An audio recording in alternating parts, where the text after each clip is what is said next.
Estoy compartiendo la pantalla con la diapositiva, ¿no? No, ¿verdad? No, maestro.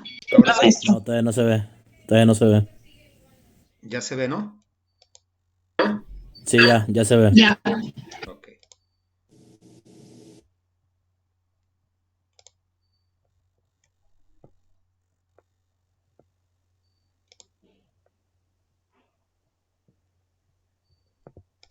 Ahí está, ¿verdad?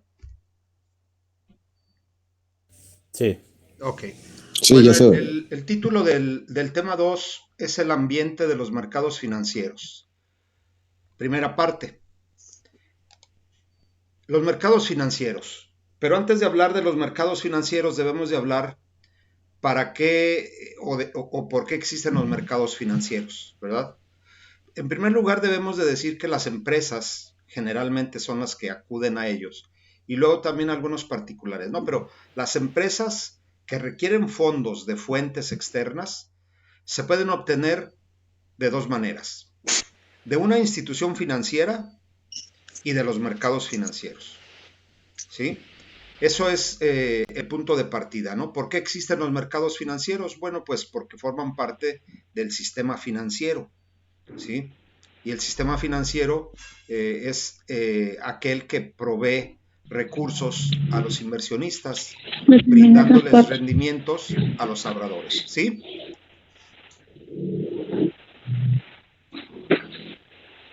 Creo que alguien dejó su micrófono encendido, maestro. Ok, si me hace un favor de apagarlo, ¿verdad? Ya en lo que nos escucha.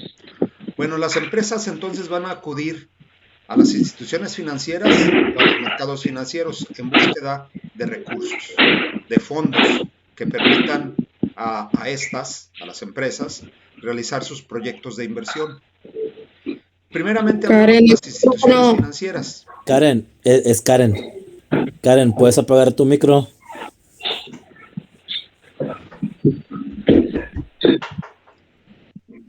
Maestro, ¿usted puede silenciar también el micro de Karen? Sí, lo que pasa es que necesito dejar de hacer la presentación. ¿Ya lo apagó? No, todavía no. ¿Ya? No. No me permite. Karen, Karen, ¿puedes silenciar tu micrófono, por favor? Ya. Ya quedó, ahora sí. Ok. Maestro, discúlpeme. Ok, gracias. No hay problema. Muy bien. Continuamos entonces. Las instituciones financieras. Estamos viendo la diapositiva, ¿verdad? Sí, Ok, ya se las ve. instituciones financieras son intermediarios que se ocupan de canalizar los ahorros de las personas, las empresas y los gobiernos a préstamos o inversiones, ¿sí? Es decir, captación y colocación es lo que se realiza en estas instituciones. Estas instituciones pagan directa o indirectamente a los ahorradores cierto interés sobre los fondos depositados. Estas instituciones, conocidas como financieras, no son otra cosa más que aquellos que facilitan el dinero depositado por los ahorradores a los inversionistas o a aquellos que desean préstamos con el fin de realizar alguna actividad económica. A cambio de esos ahorros, pues las instituciones financieras pagan intereses y cobran intereses, ¿no? Lo que hacen los bancos, en otras palabras. El sistema financiero mexicano, que es el que nos importa conocer un poco más con respecto a las instituciones financieras, pues se compone de varias comisiones, ¿no? El sistema financiero mexicano, si ustedes lo quieren conocer en cuanto a su organigrama, pues pueden investigarlo en Google, ahí tecleen Sistema Financiero Mexicano, el organigrama del mismo, y pues es un organigrama bastante extenso. En la parte superior de este, pues está la Secretaría de Hacienda y Crédito Público, ¿verdad? El Banco de México en una posición de staff a un lado, y abajo de ahí, o abajo vienen las comisiones. La Comisión Nacional Bancaria y de Valores, ya tengo yo aquí señalada como la primera, la Comisión Nacional Bancaria y de Valores. La voy a poner en negrito para que resalte, ¿verdad? Aparece también la Comisión Nacional de Seguros y Fianzas, que acá está acá abajo, ¿verdad?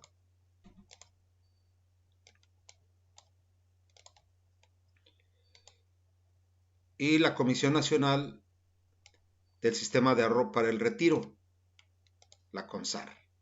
Esas son las tres comisiones importantes que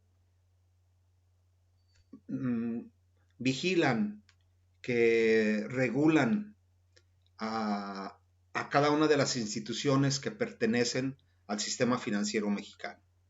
La Comisión Nacional Bancaria y de Valores, pues, es la responsable de vigilar a las instituciones de crédito, que son las de banca múltiple, banca de desarrollo, sociedades financieras de objeto limitado, ¿verdad? Las SOFOLES, las organizaciones auxiliares de crédito, que son los almacenes generales de depósito, que son muy usados en el comercio internacional, las arrendadoras, que son aquellas que brindan el uso o disfrute de un activo a cambio de una renta, ¿verdad? De un pago de una renta que puede ser un arrendamiento puro o un arrendamiento financiero. Las empresas de factoraje, que son aquellas que son importantes en el caso de que pues se desee liquidez por parte de las empresas. Estas descuentan las facturas que emiten quienes solicitan los servicios, ¿no? Por ejemplo, Soriana puede pagar a 120, 180 días y alguien que desee venderle a Soriana, pues a lo mejor no aguanta tanto tiempo para cobrarle. Y con una empresa de factoraje que trabaja con Soriana trabaja con ellos, pues se llevan las facturas de Soriana y las hacen líquidas, ¿no? Te las pagan o te las descuentan con una módica comisión y un descuento por el hecho de que pudiera haber una devolución y en el momento del pago de la factura pues se reembolsa alguna cantidad que pudiera todavía faltar ahí.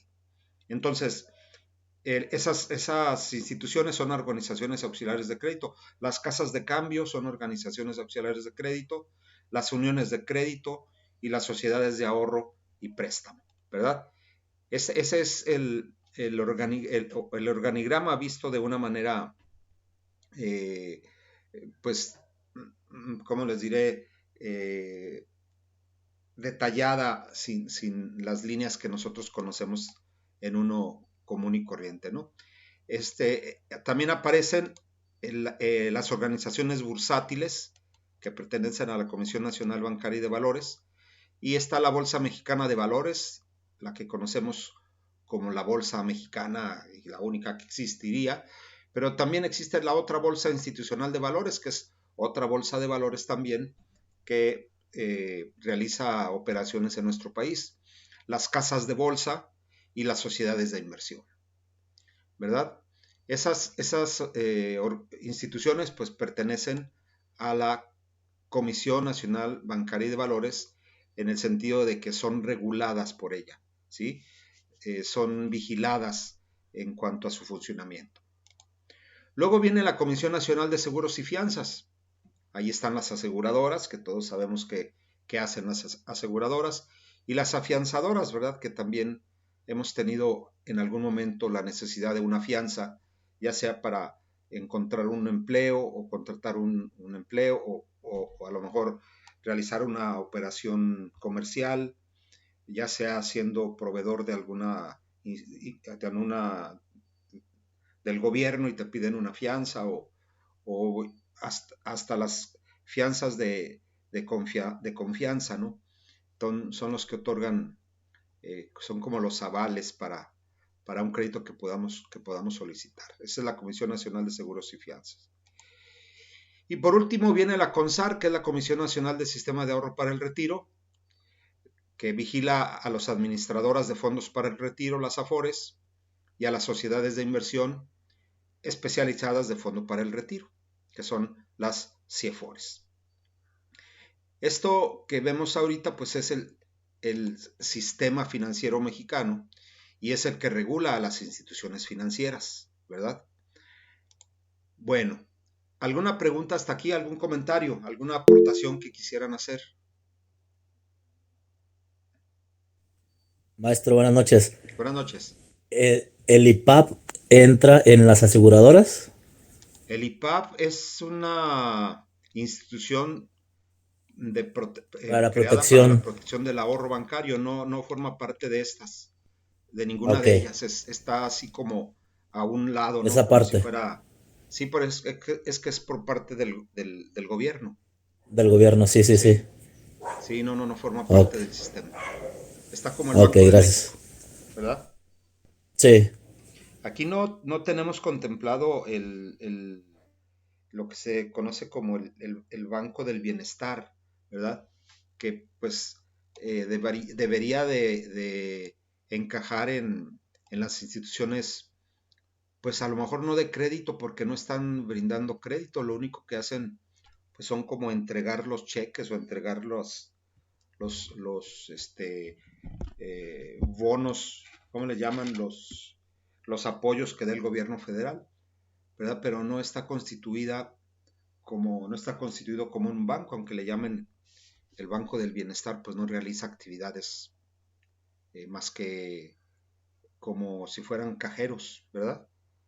Y ahí está pues todavía muy confuso cuál es el verdadero papel que juega ese banco en el sistema financiero, que no es muy relevante, puesto que no realiza esa intermediación, ¿verdad? Por eso pues no es importante considerarlo. Bueno, los mercados financieros, que es la otra parte, ¿sí? O el otro fondo, perdón, la otra fuente de financiamiento por parte de las instituciones externas para las empresas, los mercados financieros. Y es ahí donde se centra básicamente nuestro tema del día de hoy y las preguntas que aparecen o los temas que tienen que desarrollar en el glosario. Los mercados financieros. ¿Qué son los mercados financieros? Bueno, nos dice que los mercados financieros, déjenme darle acceso aquí a su compañero, pero no me saque de la presentación. Los mercados financieros proporcionan un foro en el cual los proveedores de fondos y los solicitantes de préstamos e inversiones pueden realizar directamente sus transacciones. Los dos mercados financieros básicos son el mercado de dinero y el mercado de capitales. El mercado de dinero es donde se llevan a cabo transacciones de instrumentos de deuda a corto plazo o llamados valores negociables. En el mercado de capitales se comercializan los valores a largo plazo, entre los que están las acciones y los bonos.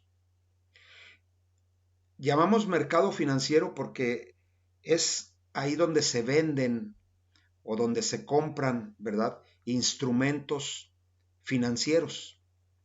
Estos instrumentos financieros, como nos dice aquí la definición de los dos mercados que existen, ¿verdad? Son instrumentos de deuda, ya sea de corto o de largo plazo,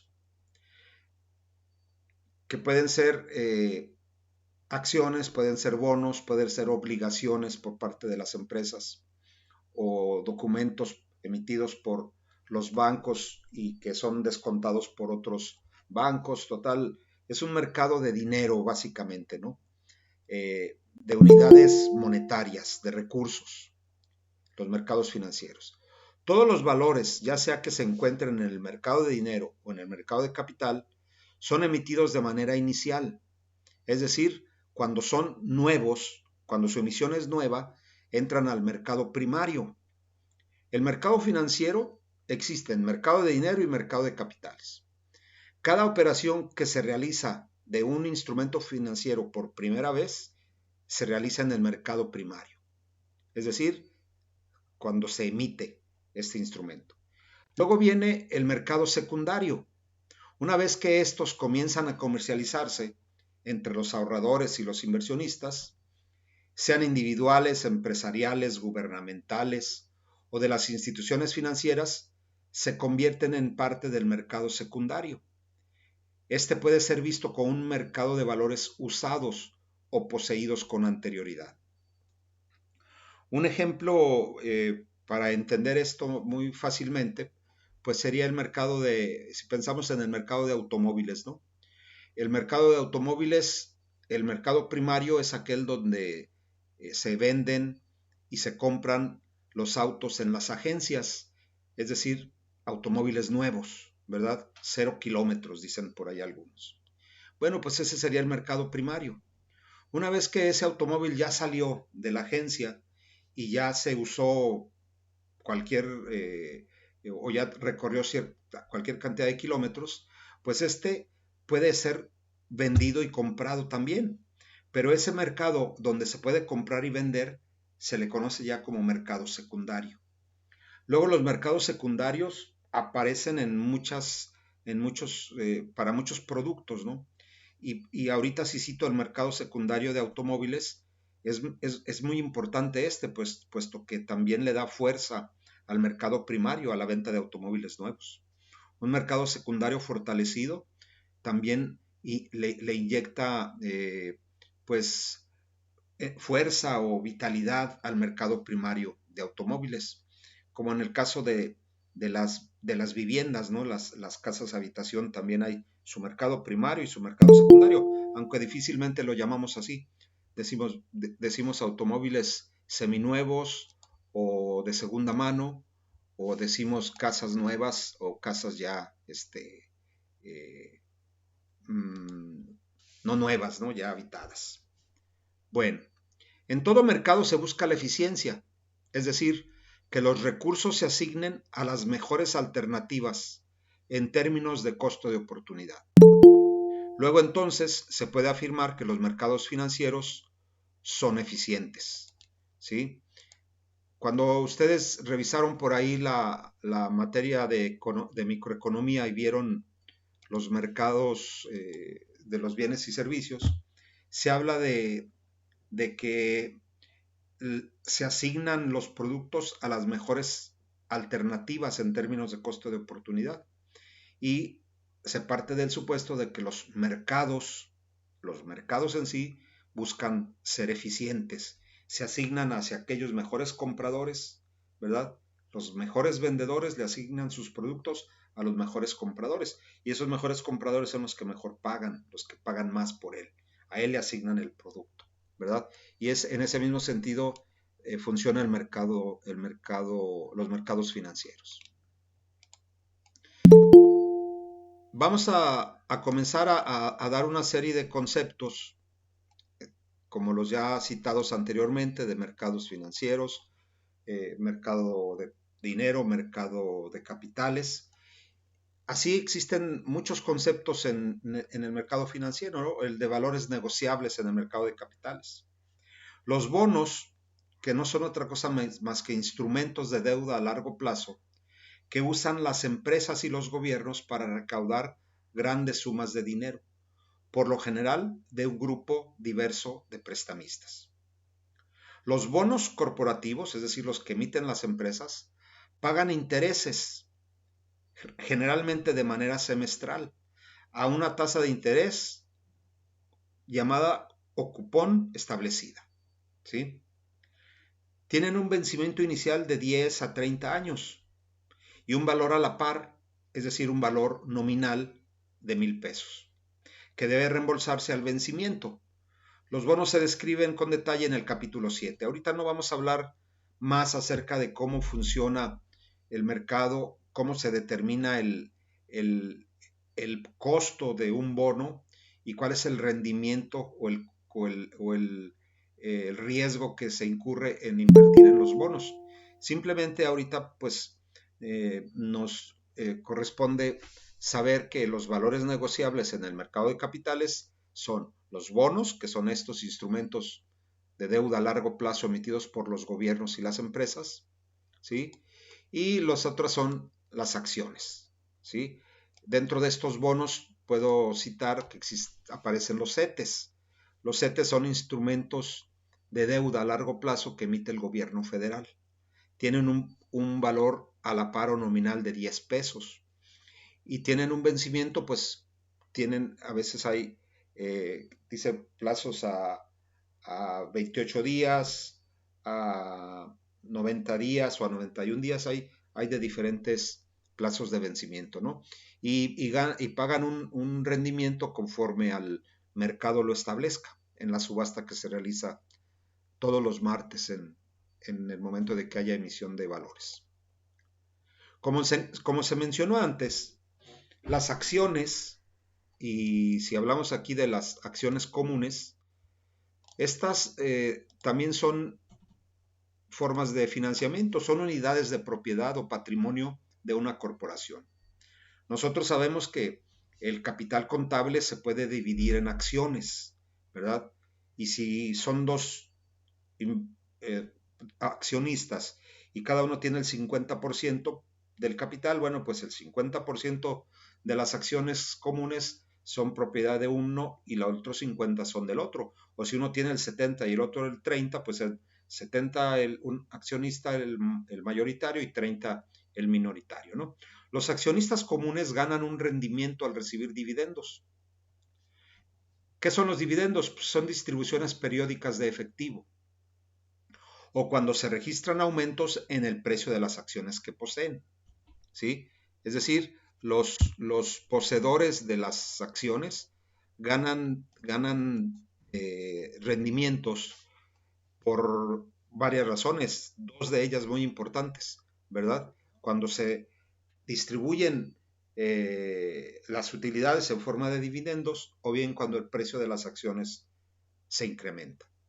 Las acciones preferentes, por otro lado, que es otro tipo de acciones emitidas por las empresas, son una forma especial de participación que tiene características tanto de un bono como de una acción común. A los accionistas preferentes se les promete un dividendo periódico. Aquí la diferencia con las comunes es que en las comunes no se les promete nada, ¿sí? Se les va a pagar un dividendo en caso de que haya utilidades. En cambio, en los accionistas preferentes sí se les promete o se les garantiza un dividendo periódico fijo, cuyo pago debe realizarse antes de pagar cualquier dividendo a los accionistas comunes. En otras palabras, estas acciones tienen preferencia sobre las acciones comunes. De ahí el nombre. Las acciones preferentes y las acciones comunes las veremos ya en el próximo curso de Finanzas 2. Bueno, preguntas, comentarios.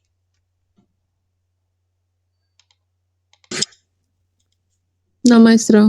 Ok. Existen en los mercados financieros lo que se conoce como el mercado de corretaje y el mercado de consignación. ¿A qué se refieren? Bueno, la inmensa mayoría de las negociaciones realizadas por inversionistas individuales tienen lugar en el mercado secundario, ¿verdad? ¿Por qué la inmensa mayoría de las negociaciones? Porque se emiten por primera vez los instrumentos una vez y esos instrumentos se pueden volver a vender una, dos, tres o cuatro o n número de veces en el mercado secundario. Volviendo al ejemplo de los autos, cuando sabemos que un auto salió de agencia, ya se utilizó y se vende, no es una única vez que se puede vender muchas veces, ¿no? Hay autos en el mercado secundario de años muy atrasados, ¿no? A lo mejor modelos, pues no sé, desde el 90, 95, 96 y se han vendido infinidad de veces. Igual sucede con los instrumentos financieros, ¿verdad? No se compran y venden una sola vez, sino que son muchísimas las operaciones que se realizan. Cuando usted observa o cuando ustedes observan el mercado secundario para saber cómo se negocian los valores, se descubrirá que el mercado se divide esencialmente en dos: el mercado de corretaje y el mercado de consignación. Ya nosotros tenemos más o menos la idea de lo que es el corretaje y lo que es la consignación. No es muy diferente a lo que nos dice aquí. La diferencia clave entre el mercado de corretaje y el de consignación es un tecnicismo relacionado con el modo de realizar la negociación. A final de cuentas, va a pasar de un vendedor a un comprador, un instrumento financiero. Cambia de manos, ¿verdad? Entonces, ese tecnicismo está relacionado con el modo de cómo se realiza la negociación. A final de cuentas, los dos buscan el mismo objetivo. Es decir, cuando ocurre una negociación en un mercado de corretaje, las dos partes de la operación, tanto el comprador y el vendedor, se reúnen y la transacción tiene lugar en ese punto. La parte A vende sus valores directamente a la parte B. De alguna manera, con la ayuda de un corredor, los valores cambian efectivamente de manos en el piso de remates de las bolsas. Anteriormente, las bolsas de valores, como ustedes se acordarán si vieron y se fijaron en cómo era el mercado de valores, la bolsa de valores, pues andaban los corredores gritando el precio de una acción, ¿verdad? Y había quien levantaba la mano y decía, yo la compro a tal precio, y otro decía, no, yo te la pago a otro precio. Entonces, pues ese es el mercado de corretaje, ¿verdad? Donde vendedor y comprador se reúnen en un punto y ahí se realiza la transacción. Actualmente ya no hay gritones o corredores de esa manera, ya todo es de manera electrónica, ¿no? A través de sistemas de cómputo muy avanzados. Pero sigue existiendo el mercado de corretaje. El mercado el mercado de corretaje consiste en bolsas de valores nacionales y regionales. En nuestro país tenemos dos bolsas que son nacionales, que son organizaciones que proporcionan un piso de remates en el cual las empresas pueden recaudar fondos a través de la venta de valores nuevos y donde los compradores pueden revender esos valores. Es decir, en la bolsa de valores se encuentran el mercado primario y el mercado secundario.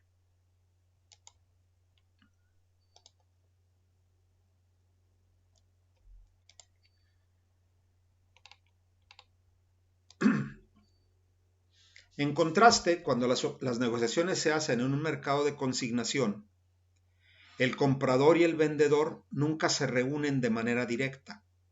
En vez de ello, los creadores de mercado ejecutan las órdenes de compra y venta.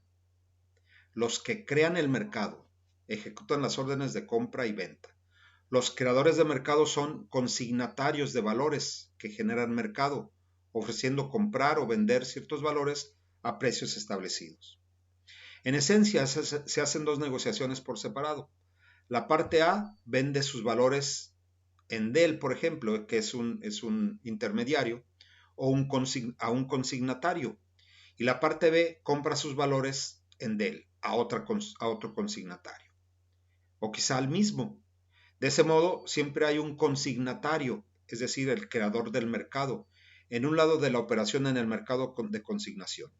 Dicho mercado está formado por el mercado Nasdaq, que es muy famoso y que vemos su índice de precios y cotizaciones todos los días, una plataforma electrónica de negociación usada para realizar transacciones de valores, y el mercado extrabursátil, también conocido como OTC por las siglas de Over the Counter, donde se negocian valores de menor monto que no se cotizan en bolsas organizadas. Son mercados de valores especializados, en otras palabras, ¿verdad?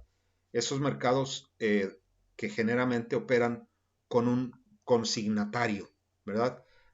Le llevan a que les venda ese producto, y una vez vendido, pues se regresa el recurso al vendedor o al emisor del instrumento. Bueno, ¿algún comentario, jóvenes? Hasta aquí termina la presentación del tema de hoy, que tiene que ver con el ambiente de los mercados financieros. Lo quise ajustar hasta este punto porque en su libro de texto o en el libro aparecen ya pues lo relacionado con los mercados financieros internacionales, ¿verdad? Donde se compran y venden instrumentos y que también son pues comprados por inversionistas en todas partes del mundo. Por ejemplo, ahorita la razón por la cual el tipo de cambio pesos por dólar está a la baja, es decir, pagamos menos pesos por cada dólar, pues se debe en gran parte a este movimiento de los mercados internacionales, ¿verdad? Al ofrecerse tasas de interés más altas en México que en otras partes del mundo, pues los recursos llegan a este país, los dólares vienen a México y pues hay una oferta importante de dólares, ¿verdad? Lo cual hace que el tipo de cambio, pues, pesos por dólar, se disminuya, ¿no? O se aprecie el dólar, perdón, se aprecie el peso y se deprecie el dólar. Estoy revisando la parte del capítulo 2 donde terminamos este tema. Mientras, si tienen alguna pregunta, jóvenes, o algún comentario. Es un tema, pues, no muy complejo, pero sí muy ilustrativo para conocer nosotros un poco más acerca del lenguaje que se maneja en las finanzas, ¿verdad? Viene en el capítulo 2, página 29, ¿verdad? En PDF, yo espero ya lo hayan bajado el texto. Maestro, una pregunta. Sí, Lo que está diciendo ahorita del dólar, eso los compra quien el gobierno, ¿no? los dólares. Sí. Para que así pueda ser más, No, que los esté dólares más no los bajo compra el del gobierno. peso. Lo que pasa es que esos dólares llegan al Banco de México como reservas, porque son Ajá. cantidades de dinero bastante importantes. Los dólares llegan a México y se convierten a pesos, ¿verdad? ¿Por qué? Porque Sí. pues se tienen que ganar intereses en pesos. Y una vez que ya se ganan intereses y se quiere llevar el dinero el inversionista, pues lo va otra vez a convertir a dólares y se lo va a llevar, ¿verdad? Ok. Entonces los dólares deben de estar resguardados y están en las reservas internacionales del Banco de México, Ah, ok, ok. ¿sí? Igual como cuando llega el dinero de las remesas, ¿no? Que mandan los, este, pues los que De van a Estados Unidos. trabajar Bueno, para sí. Estados Unidos principalmente, hacen las transferencias. Hay instituciones o empresas que tienen pues la licencia o la autorización para recibir esas remesas. Como Una de Western ellas Junior. es Electra, ¿no? Por algo, Ajá. el dueño pues está como muy, eh, pues hasta cierto punto beneficiado con la situación actual, porque imagínate cuánto gana por las remesas que recibe. Estamos hablando de cantidades verdaderamente grandes a niveles de que luego superan el monto de los ingresos que provienen de las ventas de petróleo, ¿verdad? Son mayores. Y Sí. eso pues no es cualquier cosa, es bastante dinero el que entra.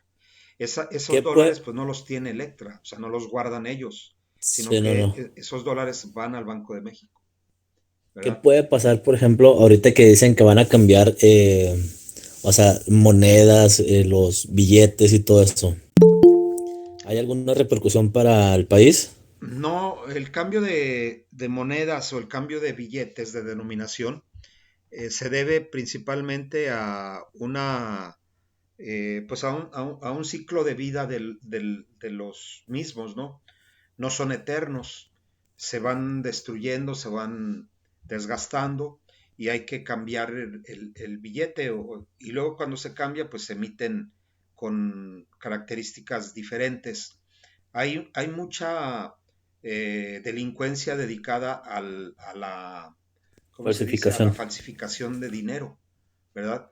Nosotros, pues porque ya cada vez nos familiarizamos más con las características que tienen, pero la autoridad lo que trata es, pues, ir eliminando eso, ¿no? Cuando le cambian de un billete a otro, pues ya los delincuentes cuando dijeron, sí, ya me la cambiaron y hay que volver a hacer. Y ya se me la cambiaron otra vez y hay que volver a hacer. Entonces, pues para ellos es un cuento de nunca acabar. Hasta cierto Sí, punto. Sí. porque estaba viendo que iban a quitar los billetes de 20 creo, y los iban a convertir en monedas. Eso se debe a la velocidad con que circula el dinero y lo que hace es pues emitir una unidad que resista más el pasar de mano a mano, ¿no? Por ejemplo, un billete se deteriora más rápido. No sé si tú te Sí, acuerdes, si alguno de sus compañeros, si se acordarán, bueno, no sé, de los billetes de 10 pesos, ¿verdad? sí, sí me Yo me acuerdo. acuerdo que el billete era de 10,000 pesos, ¿no? Antes de que le quitaran los ceros, ¿verdad? Sí. De 10,000 pesos, un billete muy bonito, verde, color verde Que traía fluorescente, algo elotes así, y ¿no? Francisco y Madero, creo, ¿no? ¿Mandé? Que traía unos elotes ahí y Francisco y Madero, creo, ¿no? No me acuerdo quién traía, creo que sí era Madero, pero era un billete Sí, de 10 pesos. sí. Si tú te acuerdas o se acuerdan tus compañeros, ya al final el billete ya parecía, se deshacían, porque pues eran tanto habían pasado de mano a mano que pues ya se deshacían casi los billetes. Y fue cuando metieron la moneda de 10 pesos. Ya había, pero la metieron de mayor cantidad y retiraron los billetes de diez pesos. ¿Por qué? Porque circulaba mucho el dinero, los billetes de 10 pesos se usaban mucho. Dijeron, pues mejor una moneda de 10. Y ahora con los billetes de 20 sucede lo mismo. Traemos billetes de 20 y los gastamos como si fueran billetes de 10. Entonces dice, pues va a entrar la moneda de 20 para que resista más la velocidad con que circula el dinero. Esa es una consecuencia también, aunque no nos parezca o no les parezca ya a las autoridades, de la inflación, ¿verdad? Circula más un billete de baja denominación que uno de alta denominación. Los de 200 circulan ya más que hace hoy o en este año o en los últimos 2 años que hace 4 o 5 años. Los billetes de Sí. 500 ya los ves circulando más. No sé si les suceda a ustedes igual. Los billetes de 1,000, hace un año decían, yo no recibo billetes de 1,000, ya no hay billetes de 1,000. Y ahora ya como que están otra vez recibiéndotelos en varias partes, ¿no? Pero Sí, sí, sí. eso es cuestión de la, de la inflación y es parte de la política monetaria. Ah, ok. ¿Sí? Ahorita había levantado la mano Elliot Maestro. Elliot, ¿tienes la pregunta? Sí, no nada más comentarle o preguntarle, ¿no? También tiene mucho que ver que en este gobierno, eh, aparte del tema de la inflación y de las tasas que ha hecho, que no se han endeudado, ¿no? Entonces, que han venido a quererle ofrecer crédito para endeudamiento y no se han endeudado, entonces sigue teniendo su respaldo en oro y en los dólares, ¿no? Y por eso la confianza en venir muchas empresas y el ingreso de muchos dólares de las inversiones que está ayudando a que se aprecie más el peso, ¿no? Yo creo que también ese factor puede ayudar a la economía a que se vea más fortalecida.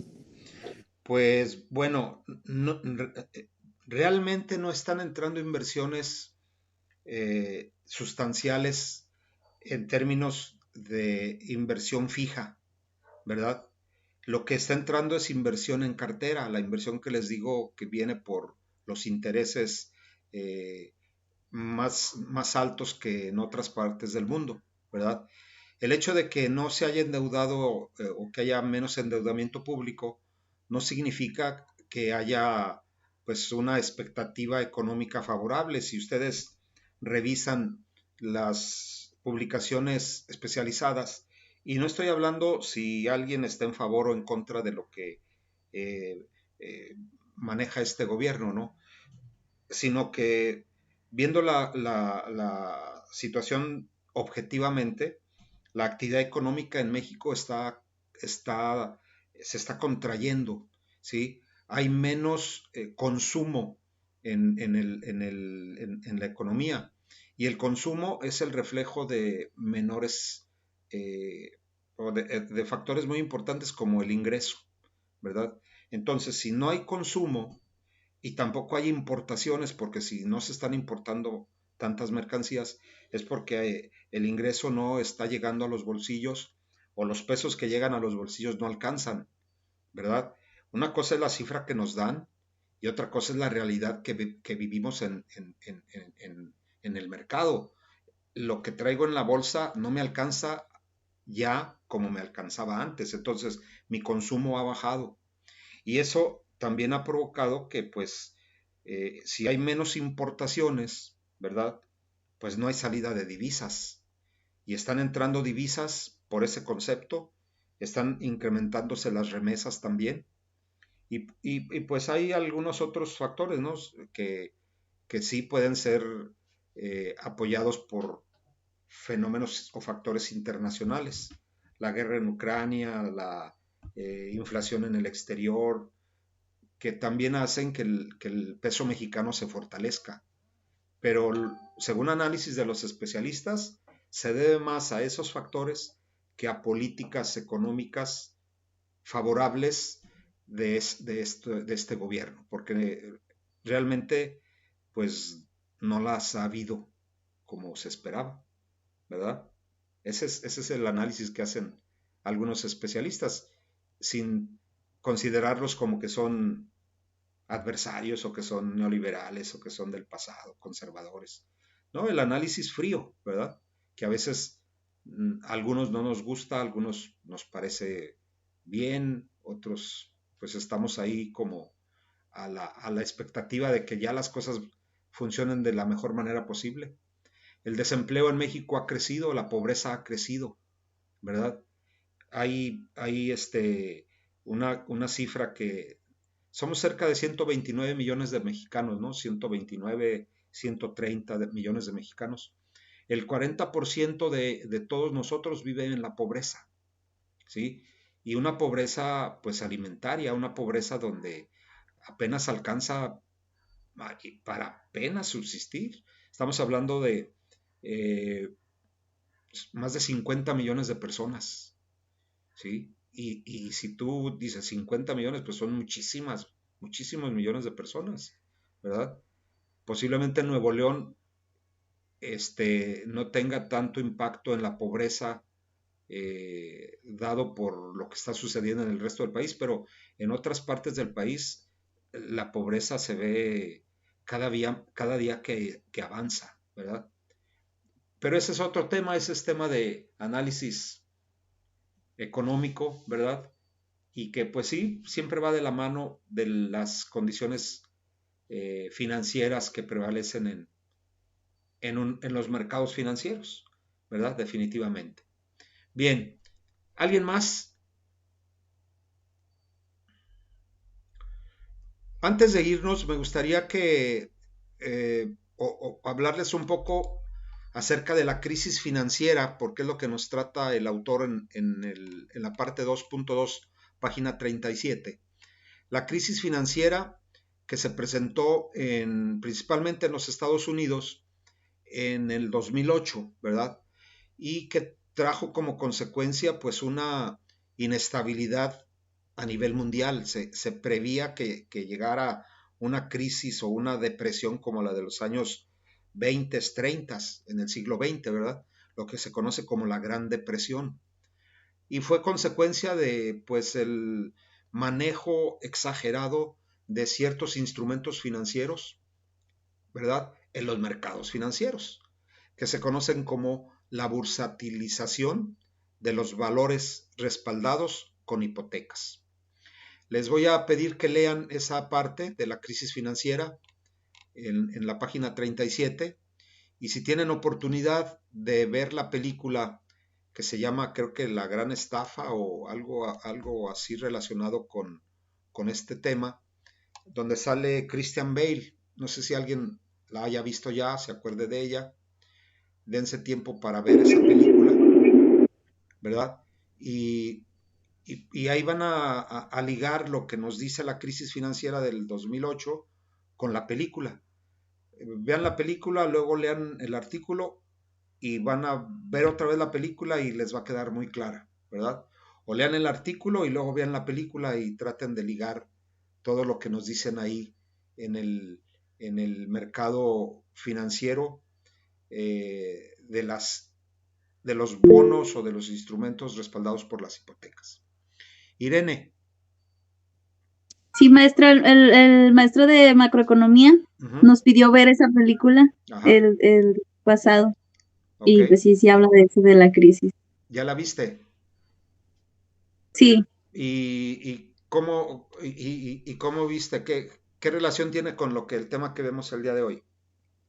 Bueno, en la película hablan de que empezaron a realizar préstamos, se podría decir que pues a lo tonto, y pues no se aseguraban de que la gente estuviera con qué pagar las hipotecas que menciona, y fue cuando se empezó a hacer pues todo el problema económico que hubo en el 2008. Sí, se conoce como la bursatilización, ¿verdad? De las hipotecas. Se emiten instrumentos de deuda amparados con las hipotecas que se otorgan en Estados Unidos, los mercados o las instituciones financieras para la adquisición de casas, ¿no? De viviendas. Entonces, pues ahí se supone que quien invertía en esos instrumentos obtenía ganancias. Y no es que vendieran a lo tonto, a lo loco, ¿no? Sino que lo hicieron porque había altos rendimientos, ¿verdad? Sin embargo, pues una máxima en las finanzas es de que mientras más rendimientos hay, más riesgo existe, ¿verdad? Entonces empezaron a prenderse los focos, ¿verdad? De alerta, porque pues, los rendimientos eran muy altos y todo el mundo quería, pues, en primer lugar, contratar una hipoteca, comprar una casa, irla pagando, y si la pagaba, bueno, y si no la pagaba también, ¿verdad? Hay otra película también que trata sobre una organización que se dedica a quitar las casas hipotecadas que no han pagado, que están atrasados en los pagos, y que también es una fuente de ingresos muy importante para estos que se dedican a eso, ¿no? No van a pagar, les quitan la casa, los echan fuera y ellos las arreglan y las modifican y las venden, y entonces es un negocio también muy grande allá. Hay muchas, algunas películas que nos pueden dar la explicación de lo que sucede, ¿verdad? O de lo que sucedió. Por eso, y no es porque yo le recomiende la película esta en particular, sino que en el texto que corresponde a este tema, aparece ahí, ¿no? La crisis financiera del 2008, las instituciones financieras y las finanzas inmobiliarias. Entonces, pues para que lean esa parte de la crisis y luego vean la película, o los que ya la vieron, pues van a ligar más el problema, ¿no? Bueno, pues por mi parte es todo, jóvenes, el día de hoy. Tengan la amabilidad de hacer la actividad. Es una actividad muy sencilla. Corresponde al glosario, los temas o conceptos que aparecen ahí, y pues la envían ojalá antes del fin de semana para poder calificar y luego mandarle su retroalimentación y su calificación. ¿Sí? Sí, maestro, muchas gracias. Muchas gracias. Muchas gracias. Buenas noches. Hasta la próxima semana. Gracias, buenas noches. Gracias, que descansen.